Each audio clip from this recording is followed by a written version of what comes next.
Hello and welcome everyone. Today's video I'm going to show you here how you stretch image in Figma. First of all, what you're gonna do about follow this video. It's gonna actually to help you on a lot of things.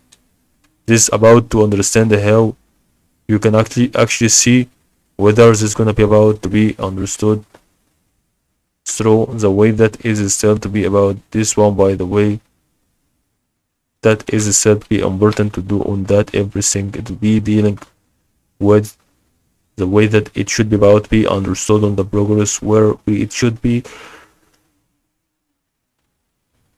really good on that. So first of all, what you're gonna do about to go for